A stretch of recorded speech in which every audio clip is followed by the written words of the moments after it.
All right, today I worked on trying to mock up the floor, the trunk floor, that is, and that's a little bit of a bear to get in there by yourself, I have to say.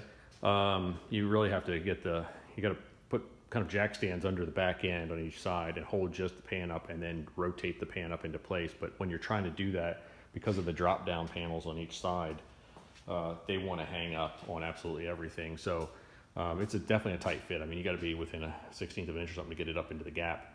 I did have to even grind off a little bit of the brazing that was up in here, was kind of keeping the floor from coming all the way up into position, which was hurting the height I was going to have to just kind of mark everything. So, but yeah, it was a little bit of pain in the butt, but it worked out. I got it up. I think the floor, the sheet metal portion wasn't too bad. It was getting the frame up underneath there, the frame members. That's where it gets a little tricky. So these frame members are not, I think I got them CJ Pony or something. The end of them, where it has the little flanges that are bent over on each side of the U shape, it kind of, they flare in on each side. They only have them bent in at like I swear, like a 45-degree angle. So you've got to hammer them in further, get them to where they're mostly flush with each other, and then that way they'll even fit. Because otherwise they won't even go. They'll bottom out inside here before you even get them seated at all. So those had to be straightened out a little bit, and then it's definitely tricky. This thing wants to twist funny. I don't think it's a straight. I don't think the braces or the frame members are even theoretically correct. I think there's a little bit of a twist when they formed them. Probably that's not the easiest thing to overcome. So I had to put them in underneath the bottom, obviously, and then kind of mark where everything was to try to. The problem I was running into, I guess I should say, is that it wanted to ride up in the bend. So it wanted to have a big gap under here for like about the middle foot of it, which I was assuming I could push the floor down once I get everything welded into place, or start getting the frame welded to the rockers and stuff like that. I could probably push it down and make it work, but it just made it kind of hard, because then when that starts flexing, your alignment hole for your seatbelt stops aligning. So you end up with it's like half a hole or more sometimes. So you really got to get the thing pinched down and do it kind of slowly, work it into place to make sure that it all lines up. Now, that being said, I have no clue if that transition pan has the holes in the right place. So I'm hoping they are, but I can always move those. That's not really the end of the world, but I was trying to get some of that stuff to line up all at the same time, just thinking that, or hoping that when they made it, it was made correctly. So that may be a, fool's wish there, but I'm hoping it, actually is, somewhat correct. I have noticed some of the bends are kind of jacked up, so there's definitely some issues. I know that the torque box, the rear torque box covers, they're not bent right. They don't sit down flush at all. There's gaps. I'm gonna have to, rework them considerably probably. But I've got it all marked. I got everything where it technically needs to be. I trammed it, from hole to hole across. So went, across the back, you got here, I think it's 40, I want to say it's 43, and then the front is 37 and 5/6 or 5/8, from that hole there to that hole.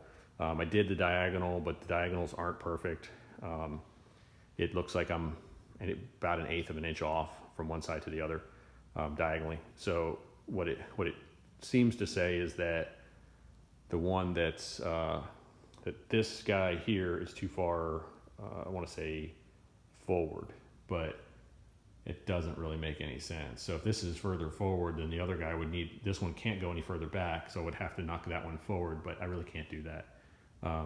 It's not going to, with the contour of the floor, it's just not going to happen. So I'm just kind of, stuck with what it is. Now the leaf springs are on one side at a time, obviously, they don't cut across the car.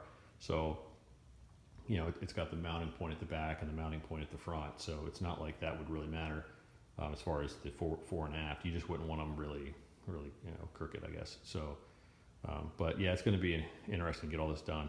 So what I'm planning on doing is welding that, or taking this center brace out, and then hammering this over with this the dotted line is I got to flare it over just a little bit to get it to sit a little more flush on the frame rail. I'm going to do on both sides.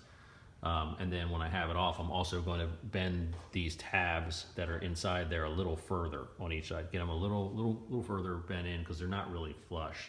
So not a big fan of that. So, and it wants to push the frame rails outward as a result. So that's what I'm planning to do both sides. I'll hammer those. get them in place, so it sits in there a little cleaner. And then my plan is to tack that guy on, run some spots on the top of that brace, going across from side to side, and then probably put a brace from torque box to torque box, and then a brace back here from rail to rail, and then box it a little more, probably somehow do a little bit more boxing, nothing crazy, but just something to hold it still, and then remove the frame members from the skin. Then I can weld the inside tabs on the frame rails, the ones that go into the cross brace, so I can weld those into place, and then I can lay it back down and then weld it back in place. So after I prep the skin. So and I think that'll probably work, because that way I can weld the sheet metal down from the top. I'm not trying to drill through going down from thick to thin and trying to weld it to where you generally want to blow it out. So but that I'm assuming that'll work, so it shouldn't be a problem, I would think. I do think I need to buy some more vice grips, even though I have like 20 pairs of vice grips, but apparently you just never have enough of each one that you actually need. So since I've got a lot of them occupied over here as well. And that's about it for today, and I'll try to get on this thing later in the week if I can help it. So we shall see. All right.